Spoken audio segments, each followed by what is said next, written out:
दौसा जिला भाजपा कार्य समिति की बैठक आज बांदीकुई में है।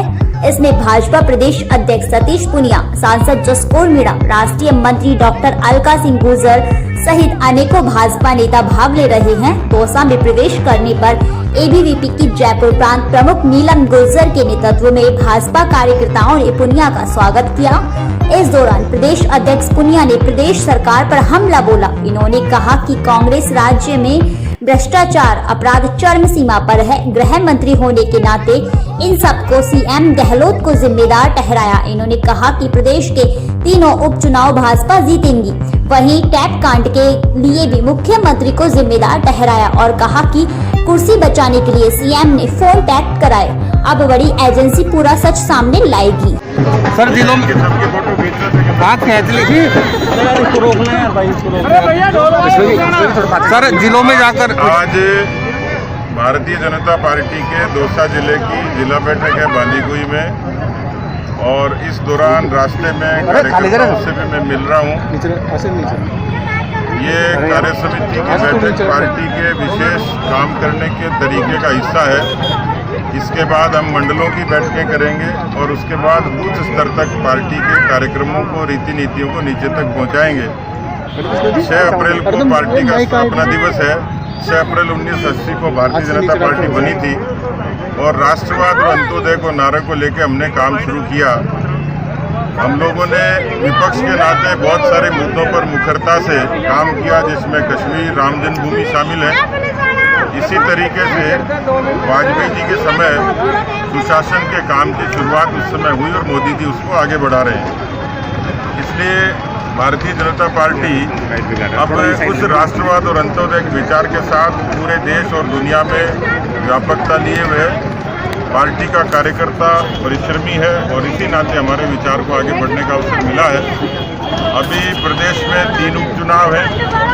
पार्टी ने तीनों ही जगह उम्मीदवार घोषित कर दिए हैं और पिछले 2 महीने से पार्टी के लोग जमीनी स्तर पर काम कर रहे हैं। मुझे पूरा भरोसा है कि जिस तरीके से 2.25 साल में कांग्रेस पार्टी का कुशासन रहा है, कानून व्यवस्था, किसानों की कर्जा माफी और बेरोजगारी 3 ऐसे बड़े मुद्दे हैं जिसके आधार पर पंचायती राज में भी कांग्रेस पार्टी को शिकस्त खानी पड़ी थी और 21 में से केवल 5 पर कांग्रेस जीती, 14 पर भारतीय जनता पार्टी को विजयश्री मिली थी। तो ये तमाम मुद्दे उपचुनाव में भी कारक बनेंगे। भारतीय जनता पार्टी की जीत के और कांग्रेस की हार के जिस तरीके से जो विग्रह दिखाई देता है, जिस तरीके से सरकार बैकफुट पर दिखाई देती है, ये तमाम मुद्दे हैं जिसके आधार पर इन तीनों उपचुनाव में हम लोग जीतेंगे। सर पूर्व केंद्रीय मंत्री ने दिल्ली में जाकर के FIR दर्ज करवाई है फोन टैपिंग पर।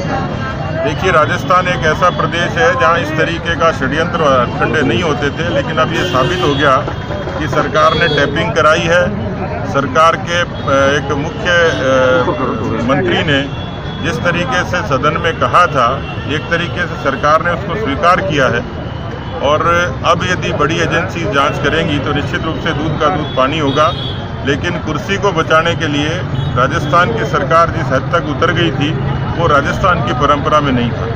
सर प्रदेश में महिलाओं से अत्याचार बढ़ रहे हैं। देखिए, राजस्थान शांति प्रिय प्रदेश था और पहली बानगी तो अपराधों की है। ऐसा लगता है कि सरकार का इकबाल खत्म हो गया और उसके लिए दोषी कोई है तो राजस्थान के गृह मंत्री है। और गृह मंत्री कौन है? राजस्थान के मुख्यमंत्री, जो खुद गृह मंत्री हैं, और उनकी नैतिक जिम्मेवारी है। लेकिन राजस्थान के इतिहास में 6,14,000 मुकदमे ये पहली बार दर्ज हुए और अफसोस ये है कि इसमें 80,000 मुकदमे महिला अपराधों के थे, 12,000 मुकदमे गैंगरेप और बलात्कार और इस तरीके के मामलों से जुड़े हुए थे।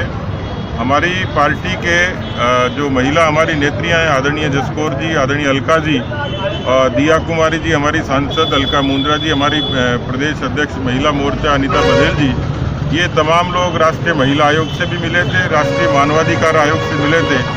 महिला आयोग 6 अप्रैल को दौरा करेगा। वहीं राष्ट्रीय मानवाधिकार आयोग ने मुख्य सचिव और DGP को तलब किया है, उनको नोटिस जारी किया है। तो इससे ये साबित होता है कि दुष्कर्म के और अपराधों के मामले राजस्थान में बढ़े हैं, तो उस पर नियंत्रण करने की आवश्यकता है। हमें खुशी है, हम स्वागत करते हैं राष्ट्रीय महिला आयोग ने और मानवाधिकार आयोग ने संज्ञान लिया। महाराष्ट्र में सर जिस तरह से घमासान चल रहा है तो क्या कहेंगे? अब महाराष्ट्र में जो घमासान चल रहा है उससे ये पता लगता है कि कांग्रेस और उससे जुड़े हुए दल किस तरीके से अनैतिक रूप से और कानून व्यवस्था को भी हाथ में लेते हैं और किस तरीके से षड्यंत्र रचते हैं, ये सामने साफ हो गया। वो भ्रष्टाचार के बारूद के ढेर पर बैठे हैं और इसलिए उनका वैचारिक रूप से भी खात्मा तय है, क्योंकि अब जनता शीशे की तरह सब चीज़ों को देखती है और समझती है।